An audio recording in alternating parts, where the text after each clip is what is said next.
Guys YouTube family welcome to new video Sakil vlog ডস guys. বুঝতে পারছো ইউটিউব ফ্যামিলি গাইস। আর একদিন আমার দুটো ব্লগ আজকে শ্যুট হবে, রাইডিং এর ভিডিও, সব ভিডিও একদিনে শ্যুট করব। আর দেখো আজকের তো আমি যাবো বাইকের কাছে, ঠিক আছে? তোমার যে আছে এসপি সাইন বাইকটা, ওইটা হলো হয়েছে সামনের চাকাটা আসতো। আর টিভিএসটা জানো, টিভিএস লালটা তোমার ছোটো করে ভিডিও শ্যুটে দেখেছিলাম, ওইটা হচ্ছে বুঝতে পারছো। আর সকাল থেকে দোকানে ছিলাম, এখান থেকে ফের এসে গেছিলাম। চলো ভাই আর তোমাদেরকে একটু দেখা যায়। ফোন তো ঘরে রেখে তো আনিস মামা, বুঝতে পেরেছে? সামনে টায়ারটা দেখতে গিরিপি নেই, সামনে টায়ারটা কালকে চেঞ্জ হবে, আজকে চালানোর মধ্যে গিরিপ মতন ঠিক করে দিতে হবে। প্রচুর যাচ্ছে বুঝেছো।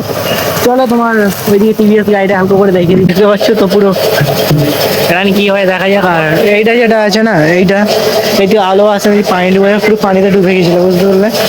কোচা ফেলে দিয়েছে, টিভিএস গাড়ির সামনে দেখো এর থেকে পানি ঢুকেছে, এদিক পানি চলো, ঠিক আছে? পানি ঢুকেছে, মোবিল হালকা করে ভিডিও ক্লিপ দেখাচ্ছি। চলো চলো ভাই, দেখো যে এই নাম্বার প্লেট আছে, ট্যাঙ্কির গাড়িটা আছে দেখো। এই যে টিভিএস গাড়িটা দেখো, এই যে এটা আছে না, এটা কি বলো পাম্প মতন, বুঝতে পেরেছো? এই দেখো প্রথম কিন্তু এটা দেখছি ল্যাং আছে, আর তেলের চাবি আছে, রাইট ল্যাং আছে। এই দেখো এটা দেখো, এটা পুরো পানি ঢুকে ভালো খারাপ, এটা টোটালি বুঝতে পারছো তো? দেখো কিচ্ছু নেই, বুঝতে পারছো তো? এটা মিটারটা আমি চলে কি জানিনি, বুঝতে পারছি মিটারটাও পানি ঢুকেছে। এটা আমি চালাই না টোটাল, কোনো ব্লগের মধ্যে দেখো তো না, ব্লগ আমি এটা টোটালি আমি রিসিভই করি না। আর দেখো গাড়ি কিনেছে, দেখো দেখতে পাচ্ছ তো? ঘরের লোকের কাছ থেকে গাড়ি কিনলে এই অবস্থা। এটা আছে, এগুলো সব পয়েন্ট খোলা আছে। আর গাড়িটা ঠুকে দিয়েছে, তোমার বলেছিলাম। দেখো আজকে ক্যাসিসের ভিডিও হচ্ছে, কেন তোমাদের জন্য ক্যাসিসের ভিডিও আনতে হচ্ছে। চলো আর দেখে নাও একটু ভালো করে সেই পয়েন্টটা। হ্যাঁ টোটাল মানে হালকা হালকা লস হয়েছে, যে দোকানে একটা নাট নেই। চলো ভাই, এইটা টোটাল লস হয়ে গেছে, বুঝতে পারছি? এটাও নতুন দিতে হবে। মানে এই মালটা বুঝতে পারছো টোটাল খারাপ হয়ে গেছে, এটা ফের নতুন দিতে পারে। সেটা কোচার মোবাইলটা ভালো থাকতে হবে, কেন কোচার মোবাইলটা কালকে একটু ক্যাসিস হয়ে গেছে, বুঝতে পেরেছো? তার জন্য চলো কালারটা দেখতে পাচ্ছি, পানি পরে কিরকম কালারটা হয়েছে। আর এতে পুরো বুঝতে পারছো এইটা হালাত দেখো শুধু।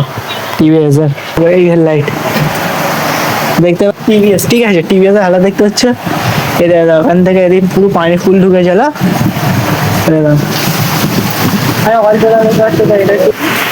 টায়ার খুলছে, আর ওই দেখো লাইট আছে, বুঝতে পারছো? লাইটও কেটে গেছে, ভালো করে মেনটেন না করলে এই অবস্থা। মেনটেন করতে হবে, যেমন টায়ারটাও আছে। আর এর দেখো সাউন্ড পত্র, আর এর সাউন্ড পত্র যে জায়গাটা আছে, আর এর সাউন্ড পত্র আছে, আর এইগুলো কেটে ফেলে দিতে হবে প্রচুর। আর এইদিকে দেখো এটা নতুন লাগাই না, দেখতে পাচ্ছ তো? ব্রেক প্যাড পুরো ঘষে গেছে, যা হয়েছে ফের ঘষতে হবে সিরিজ কাগজ। তার গাড়ি হালাত দেখতে এই যখন আমি এটা সার্ভিসিং করবো না, সেটা আমার কিছু গন্দিগি হবে। সার্ভিসিং করলে তোমার দেখা এখানে যেটা আছে না, এখান থেকে এই পর্যন্ত এখান থেকে ঝালাই মারা আছে। কেন দেখো পুরো যে অলটোটাল যে বডিটা আছে, ওটা পুরো ঝালাইয়ের কাছে ডিপেন্ড করে আছে। চলো ফাইনালি আজ মেজাবার গাড়ি যে লিকটা, একটা বড় লিক হয়েছে, লিকটাকে ঠিক করছে, বুঝতে পেরেছো? মানে একদিনের মতো মেজাব আজ কলকাতায় যাবে, তার জন্য। সো চলো দেখতে পাচ্ছ কোচাপ্পা এসে গেছে, আর এর মোবিলও দেখতে পাচ্ছ। আর কোচাপ্পা বললাম এই এয়ার ফিল্টারটা গেছে, কেন মোবিল যেটা আছে না, এর মধ্যে একটু পানি ঢুকে গেছিল, বুঝতে পারলে গাইস? হচ্ছে সো চলো দেখতে পাচ্ছি পানি হচ্ছিল, কোচাপ্পা এসে দেড়া আছে। আর এই দেখো বাইকের সামনে চাকা খুলে এখন কাজ করছে। সফিরুল কাকার কোচা বেটে গেছিল, মানে ধোসাই, বুঝতে ফোনটা একটু নিয়ে, বুঝতে পেরে চলে যায় এটা সেটটা। আর দাদা লিক পিছন সারা হচ্ছে, ট্যাপ কেন উঠেছে দেখতে পাচ্ছি। টায়ারটাও তো একদিনের জন্য একটু ঠিকঠাক করতে হবে, বুঝতে পারলে? তার বলে বিট উঠছেন, তার ফের খুলে খালে নিয়ে ফের আবার বিট তুলছে, হাওয়া দিচ্ছে, বুঝতে পারছো গাইস? আর গাড়ি দেখলে তোমরা গাড়ি মেনটেন করো গাইস, বুঝতে পারলে? আর এই যে লাল গাড়িটা কোন ঠিক হবে জানি না, আর লাল গাড়ি তো আমি চালাই নাই, বেরিয়েছে। আরে চলো আর এটা তখন ঠিক হবে কি আমরা ওর ক্লিপ আমাদের বেয়ে নিয়েছি, সকালে ঘুম থেকে উঠে দেখি এই অবস্থা। চলো হালকা করে এসপিটা দেখায়। আরে দেখো এর বলেছে এই যেটা আছে না, ফের এটা লিক হবে বলে দিয়েছে। চলো আর এটা কি হবে এখন দেখা যাবো কালকে। আমি বলেছি নেক্সট ভিডিওতে আসবে। চলো তোমাদের যদি আজকে ছোট করে বাইকের ভিডিওটা ভালো লাগলো, বুঝতে পারছি বাইকটা ঢুকেছিল পুকুরে পড়ে দে, বুঝতে পারছি ব্লগটা বেশি লং করে। তোমাদের যদি আজকে ব্লগটা ভালো লাগে, বেশি কিছু না, লাইক করে দেবে, চ্যানেলটা সাবস্ক্রাইব